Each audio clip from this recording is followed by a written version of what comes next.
Byju's ആപ്പിന്റെ ഉടമയും മലയാളിയുമായ Baiju Raveendran India വിട്ടെന്ന സൂചന. ബൈജു രവീന്ദ്രൻ ഇപ്പോൾ ദുബായിലാണെന്നാണ് വിവരം. നേരത്തെ ബൈജു ഇന്ത്യ വിട്ടാൽ അറിയിക്കണമെന്ന കാട്ടി ED നോട്ടീസ് പുറപ്പെടുവിച്ചിരുന്നു. അതിനുശേഷമാണ് ബൈജു രവീന്ദ്രൻ ദുബായിലേക്ക് പോയത്.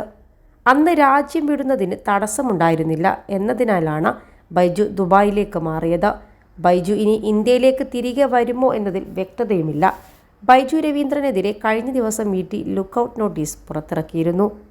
ഇന്നത്തെ എക്സ്ട്രാ ഓർഡിനറി ജനറൽ മീറ്റിംഗിൽ ബൈജു രവീന്ദ്രൻ പങ്കെടുക്കില്ല.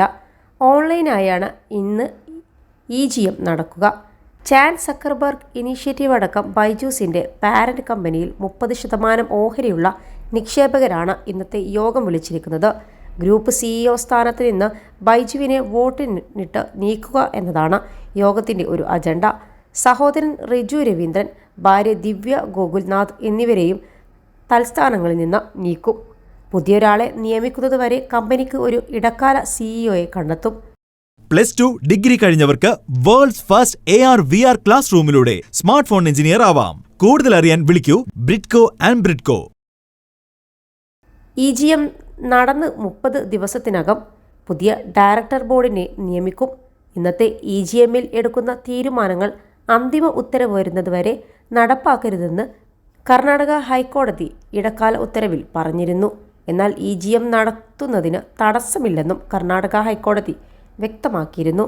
അതേസമയം EGM നിയമവിരുദ്ധമെന്ന് ബൈജൂസ് വാർത്താക്കുറിപ്പിൽ അറിയിച്ചു. ബൈജു രവീന്ദ്രനാഥ് അടക്കമുള്ള ബോർഡ് മെമ്പർമാരില്ലാതെ നടക്കുന്ന EGMൽ നടക്കുന്ന വോട്ടെടുപ്പ് നിയമപരമല്ല. ഇതിലെടുക്കുന്ന തീരുമാനങ്ങൾ കമ്പനി കാര്യനിയമം 2013 പ്രകാരം നിലനിൽക്കുന്നതല്ല. കമ്പനിയുടെ തുടർപ്രവർത്തനങ്ങൾ തടസ്സപ്പെടുത്താനുള്ള പുകമറ മാത്രമാണ് ഇന്നത്തെ യോഗമെന്നും ബൈജൂസ് വാർത്താക്കുറിപ്പ് വ്യക്തമാക്കുന്നു.